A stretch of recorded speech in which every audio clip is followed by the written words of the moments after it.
തലേദിവസം രാത്രി ആട്ടി വെച്ച മാവാണ്. രാവിലെ നോക്കിയപ്പോൾ നന്നായി പൊങ്ങി വന്നിട്ടുണ്ട്. അതിൽ കുറച്ച് ഉപ്പും കൂടെ ഇട്ട് നന്നായി ഇളക്കി മറിച്ച് ചുടുചുടാ എന്ന് പറഞ്ഞ് നല്ല ചൂട് ദോശ ഉണ്ടാക്കിയിട്ടുണ്ട്. ദോശയ്ക്ക് ഇന്ന് ഉണ്ടാക്കിയ കറി നല്ല മുളക് ചമ്മന്തി ആട്ടോ.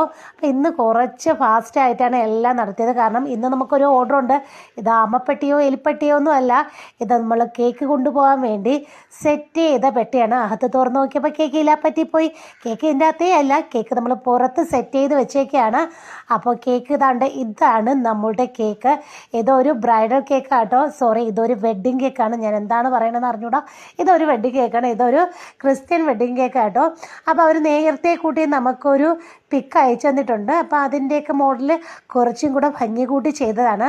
അപ്പോൾ മുകളിൽ വധുവിൻ്റെയും വരൻ്റെയൊക്കെ പേര് നമ്മളൊരു ഹാർട്ട് ഷേപ്പിൽ 3D ഹാർട്ടിൽ ടോപ്പായിട്ട് ചെയ്തിട്ട് വെച്ചിട്ടുണ്ട്. എനിക്ക് നല്ല ഇഷ്ടപ്പെട്ടു കേട്ടോ. ഞാൻ ഈ സൈഡിൽ മുകളിലും താഴെയായിട്ടൊക്കെ ഫ്ലവറൊക്കെ സെറ്റ് ചെയ്തിട്ടുണ്ട്. മേൾ പോർഷനിലായിട്ട് ടോപ്പിലായിട്ട് ബോൾസ്, വൈറ്റ് ആൻഡ് ഗോൾഡ് ബോൾസും ഒക്കെ വെച്ചിട്ടുണ്ട്.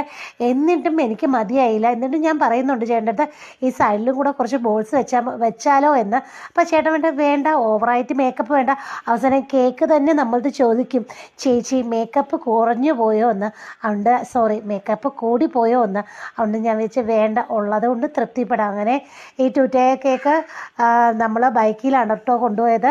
അവിടെ എത്തുന്നത് വരെ സത്യം പറഞ്ഞാൽ നല്ല ടെൻഷനായിരുന്നു. അങ്ങനെ കേക്കൊക്കെ എത്തിച്ചു. അവർക്ക് കേക്ക് ഇഷ്ടമായി എന്നൊക്കെ പറഞ്ഞു. നിങ്ങൾക്ക് ഇഷ്ടമായെങ്കിൽ കമൻറ്റ് ചെയ്യാൻ മറക്കല്ലേ.